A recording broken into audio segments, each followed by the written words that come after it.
Good evening সবাইকে, আবার নতুন একটা ব্লগে সকলকে জানাই অনেক অনেক সুস্বাগতম। আজকের ব্লগটা কিন্তু অন্য কিছু নিয়ে নয়, এটা একটা রান্নার ভিডিও। আর এই রান্নাটা সকলের প্রিয়। সেটা কি? সেটা হচ্ছে ছোলার ডাল, তার সাথে লুচি। লুচিটা আগেই হয়ে গেছে, মাম করে রেখেছিল, শুধু বললাম ছোলার ডালটা আমি বানাবো।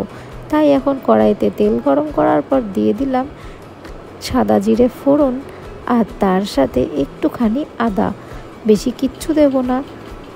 নুন আর হলুদ হচ্ছে কম্পালসারি। তার সাথে শুকনো লঙ্কা ফোড়ন, আর তারপরে কাঁচা লঙ্কা, সবগুলোকে দিয়ে আস্তে আস্তে নাড়াতে নাড়াতে ছোলার ডালটা দিয়ে দেব। তারপরে ছোলার ডালটা রেডিও হয়ে যাবে। চলো তাহলে স্কিপ না করে ভিডিওটা দেখতে থাকো।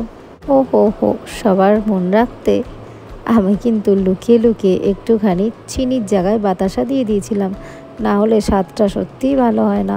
এদিকে মশলাটা আমার পুরোপুরি রেডি হয়ে গেছে।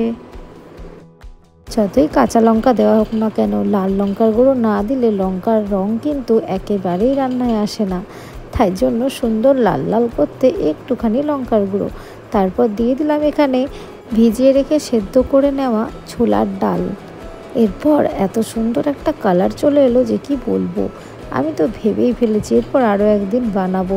নিরামিষের দিনে এইগুলো না হলে কি আর নিরামিষের দিনটা উদযাপন করা হয়? যাই হোক, জল দিয়ে এরপর ঢাকা দিয়ে দিতে হবে। আর ছোলার ডালটা যাতে সেদ্ধ হয় সেটা মাঝে মাঝে নাড়িয়ে চাড়িয়ে দেখতে হবে। সব শেষে হয়ে গেলে রান্নাটা কেমন লাগলো সেটা কিন্তু জানাতে আমাকে একেবারে ভুলবে না। যদি ভালো লেগে থাকে তাহলে তোমরা এই হালকাভাবে ছোলার ডালটা ট্রাই করে আমাকে কমেন্ট বক্সে জানাতে একদম ভুলবে না। ভিডিওটা যদি ভালো লেগে থাকে তাহলে কিন্তু লাইক, কমেন্ট, শেয়ার, সাবস্ক্রাইব করতে একদম ভুলো না। চলো আমি এখন অফ করে দিই। টাটা।